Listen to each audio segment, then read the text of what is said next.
Welcome back to another episode of KaijuVFX.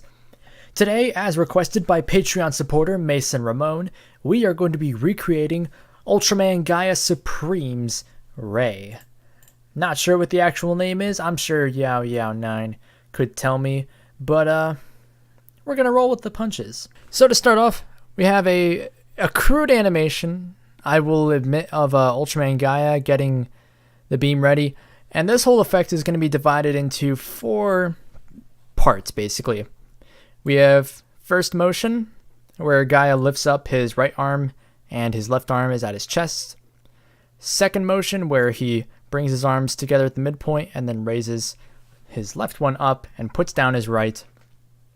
Third motion, where he reels back, charging up energy. And then fourth and final motion, leaning forward and firing the ray. So we're going to get started here, and we're going to go each of these steps one by one, starting with the first one, which is incredibly simple. It's going to be a simple little lens flare light effect. And to accomplish this, we're going to make a new black solid. We'll call this M1 for move 1 flare. And we'll add an optical flares effect. Just because that's going to give us the best result. I know this is a paid plugin, and I usually stray away from those. But for the purpose of this tutorial, it's going to make everything a lot easier and simpler. So looking at the effect, it's got some red and blue into it to reflect Gaia Supreme's colors. So we're going to go into the custom lens objects here, and we're going to look for this bright spike effect. And we'll play around with the brightness and the scale of this a little bit. We'll also change the color of it to something red. Maybe play around with the stretch a bit. Change the complexity a tad. Find something that we're happy with that sort of matches the look we want to go for. Then we're going to duplicate that. Flip up the random seed. Set the color to blue. Maybe we'll just play around with it a little bit more. Get something that we like. I kind of like that. Then we're going to add one more object. We're going to add a glow. We'll scale it down and turn on the brightness. We just want something nice that looks like a nice little hot spot for the color timer. So we got that. Set our blend mode to screen. And we can position this right on Gaia's color timer here.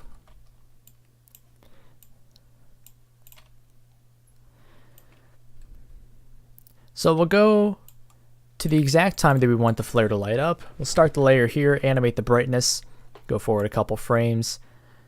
Bam, it lights up, and then it slowly powers down just before Gaia transitions into the next move.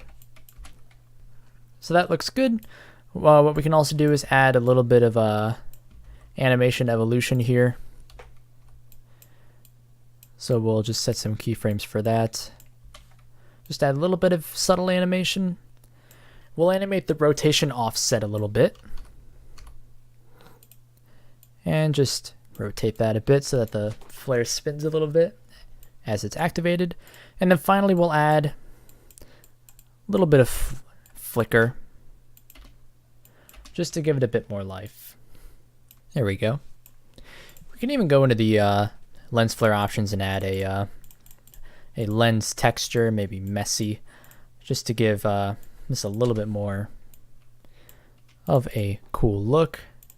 And you can add, more objects as you see fit to the lens, maybe some orbs, just to, again, give it a bit more life and realism. So that's first motion. Second motion, Gaia sort of rubs his hands together and we get some sparks coming out of it. So for this, we're going to add a particle world effect. We'll call this M2 Particles 1. We'll add a CC Particle World effect there. Play with the physics. We're going to set the gravity to 0. We'll center this sort of around where his hands come together. We'll change up the birth rate, and we'll set the particle type to faded spheres so we can kind of increase the size of these a bit. And we'll just keyframe the birth rate there. There we go. Now we'll add some more effects to this. We'll add a radial fast blur, center that around the hands, and set it to a decently high value. Maybe add some glows in there. And don't think I forgot to set that layer to screen, and we'll also change up the color of these particles a bit. They're a little bit orange by the look of the clip, although we got to compensate a bit for the glow effect doing its work. There we go. That's not looking too bad. We can even up the velocity a bit.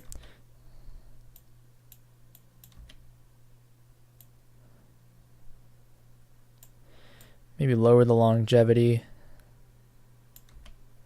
Up the extra a bit. Yeah, I might play around with this later, but this is replicating the original effect that we can see decently well so far. Maybe we'll add a vector blur and sort of crush those highlights down a bit just to give them a little bit more of a rigidity effect. Maybe up the birth rate just a tad. There we go. Not looking too bad. And what I think we'll do, we'll also duplicate that layer. Call it particles 2.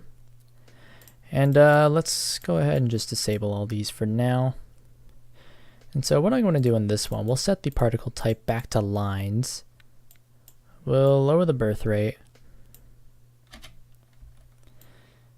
And just kind of make this a general line type of effect. Maybe we'll enable motion blur on these just to get a little bit of a nicer effect. Give it a lower radial blur. Adjust the vector blur a bit. And we'll also go into the extras of the CC particle world and just flip around the random seed. There we go. That's not looking too shabby. So we've got moves 1 and 2 down. Next is 3, where Gaia reels back and charges up something that kind of resembles his photon beam a little bit. And this is a little bit interesting. So we have a couple elements that are at play here. First, we have these sort of little shockwaves or energy rings that close in on Gaia right here. Then we also have this sort of nebulous looking texture that kind of takes up the screen and warps and gets sucked into a little ball of light energy that forms right above Gaia's head here.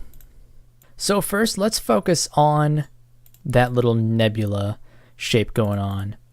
So I'm just going to pull in a general looking nebula effect from Rocket Stock, who have all of these free fractals and space elements and nebulas that you can download. And I'll just look for something that kind of matches. This star shower looks a little bit similar to what we're going for.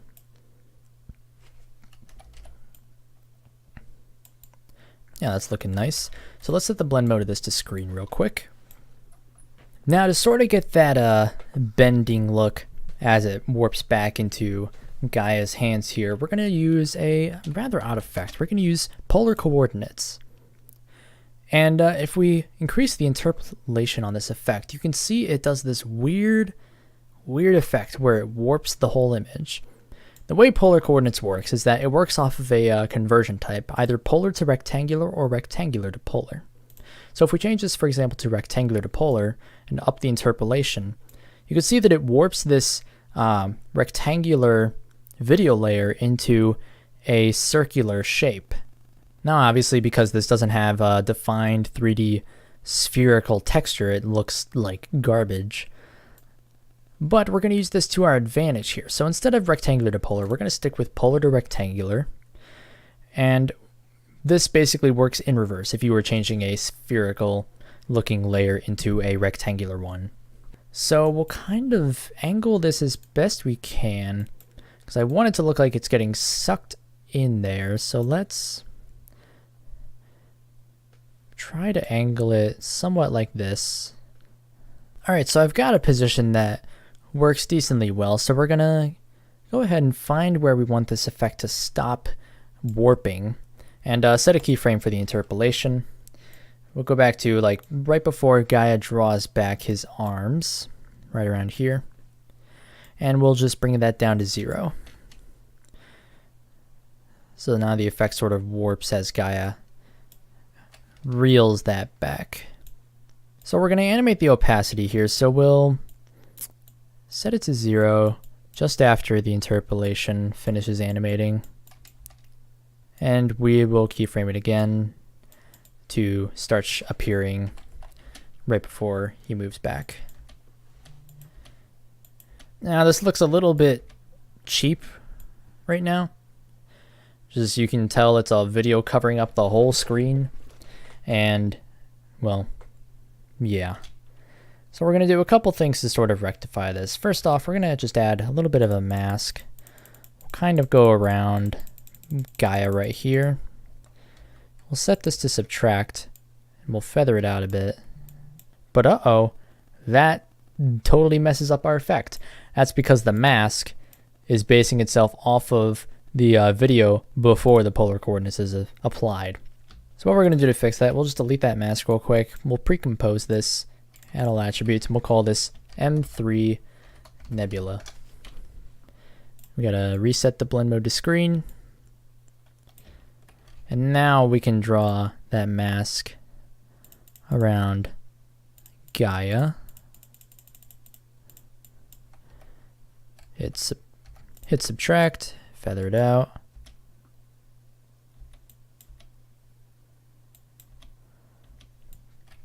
We can do some other stuff to composite this a bit better. Maybe add some glows. We kind of spread those out a bit. Maybe we add a CC toner to change up the color a bit. Make it a bit of a muted blue, off-white-ish color.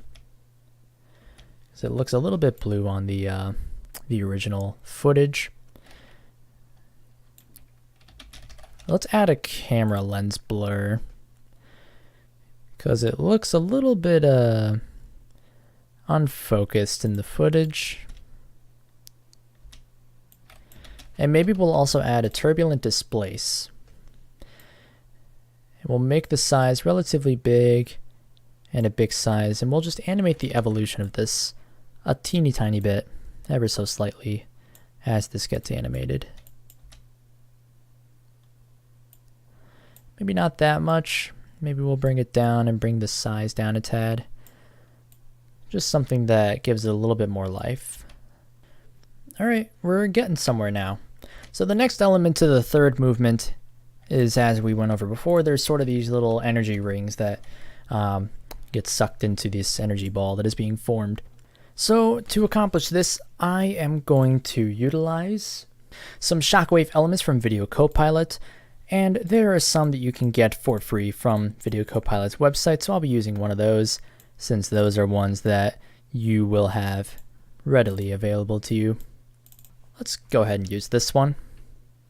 And we're just gonna time reverse that layer.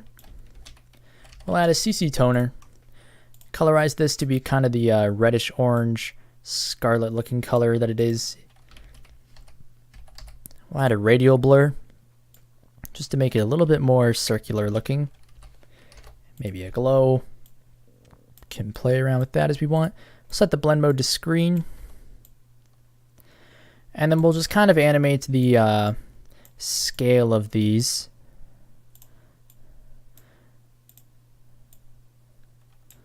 And maybe the position a bit, so that they finish right where that energy ball is going to be. Let's maybe move that a bit. Let's rotate this a bit as well, just to give it a bit more of an animation to it. We will lower the opacity just a bit, or we'll disable the, we'll just decrease the intensity of the glow. We'll duplicate this and offset it a little bit. Maybe we'll add some more radial blur to this, and we'll just change the rotation, and we'll change the toner color to a blue just so we get both of these colors sort of forming in. So the last part that I want to do for movement 3 is get that glowing ball in there so that these, energy beams have something to connect to. So let's create a shape layer. So let's get the ellipse tool out here. We'll hit Control Alt and Shift as we make this, just to make it a circle. We'll make it roughly the size that we want it. Resize it. Let's move the anchor point to the center. We'll change the fill color to white. We'll add a fastbox blur. Blur this out a bit. Maybe a roughen edges actually before the fastbox blur, or after, however you want to do it. And then we'll add a radial fast blur. And we'll animate the evolution on the roughened edges just a bit by writing an expression. So we'll alt-click on evolution stopwatch, type times 100. Sounds good. Maybe we'll go more actually. Times 200. Whoops, 200. And we'll change around the complexity a bit, maybe the border. There we go. Just some subtle animation on that energy ball. So we'll animate the scale and opacity of this so that at this point it's that big and also has 100% opacity. And then at the beginning we'll just resize it a bit. We'll ease those keyframes. So let's add another fast box blur to this real quick.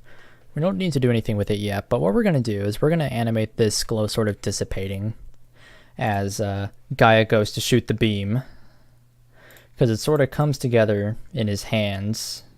So let's set some keyframes for the position, and we'll just quickly animate the energy ball coming to Gaia's hands.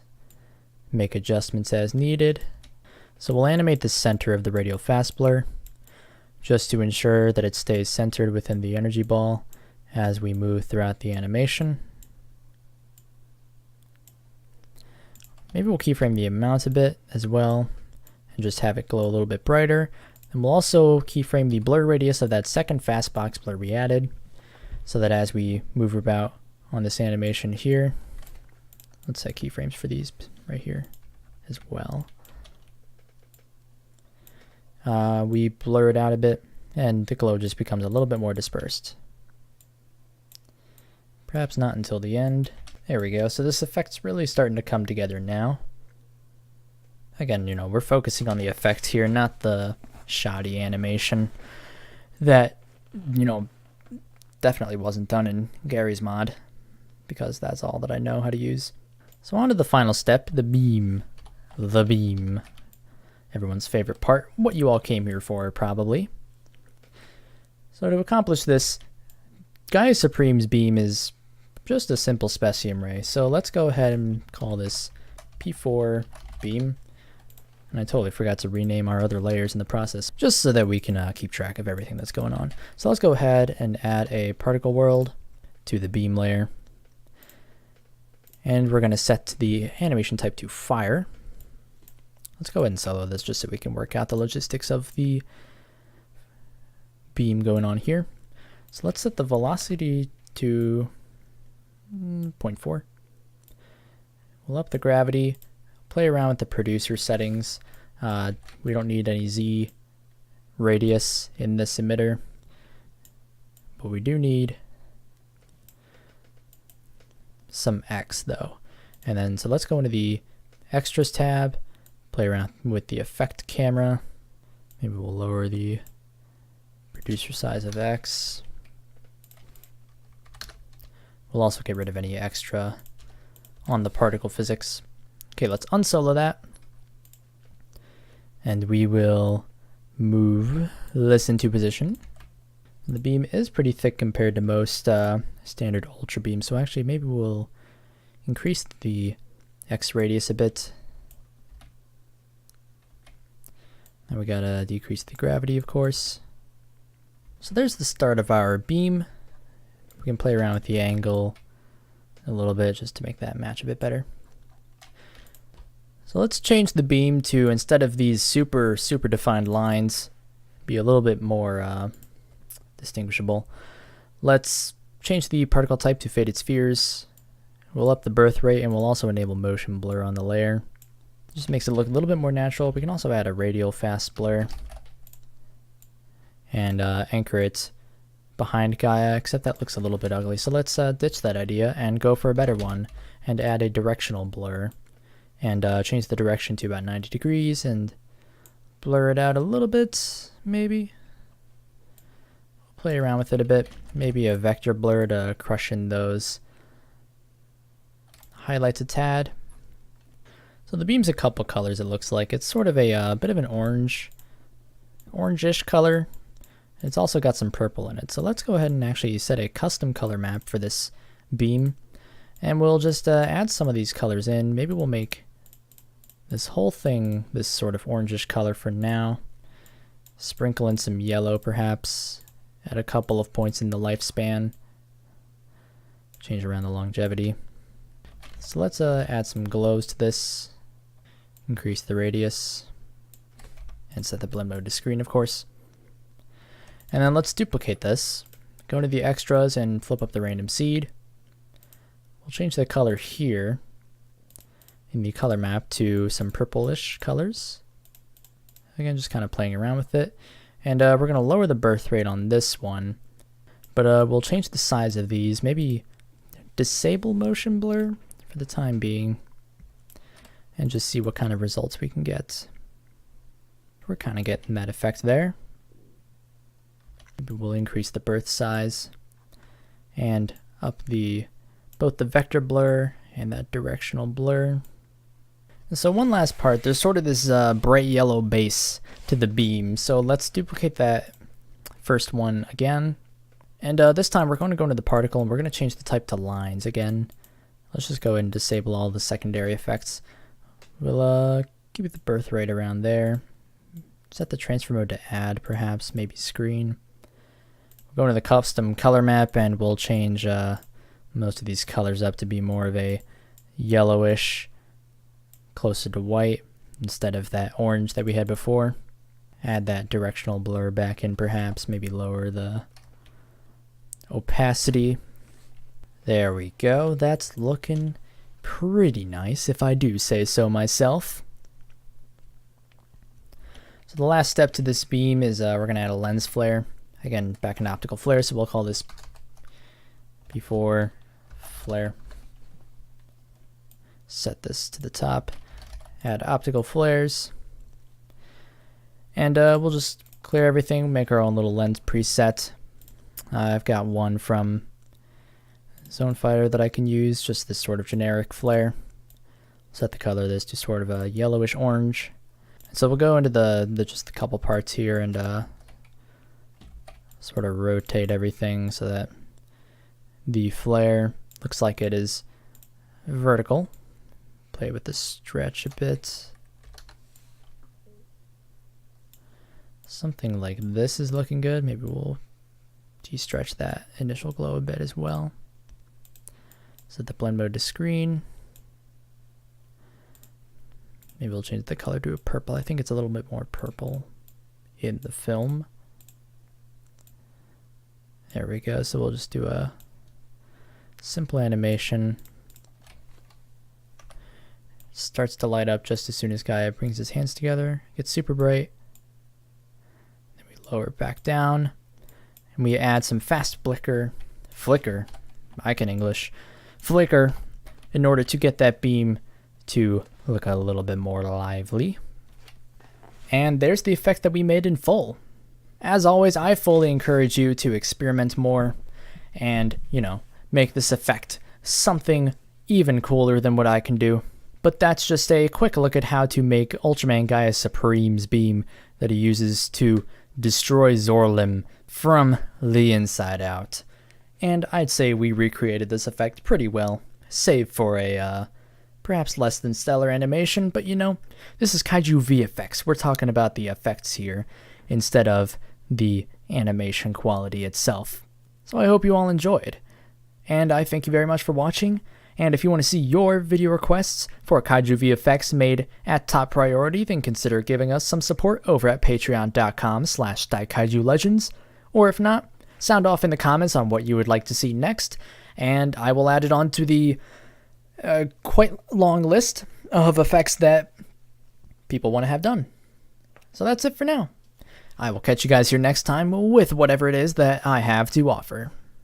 I would like to give thanks to all of our current Patreon supporters, including Deadzilla, Goji73, Liquid Pestar, Project Godzilla, Yao9, GWRzilla, Jeff King, Johnny Sacco, Mason Ramon, Ultrayob, William Zorio, KaijuX, and That One Godzilla Fan.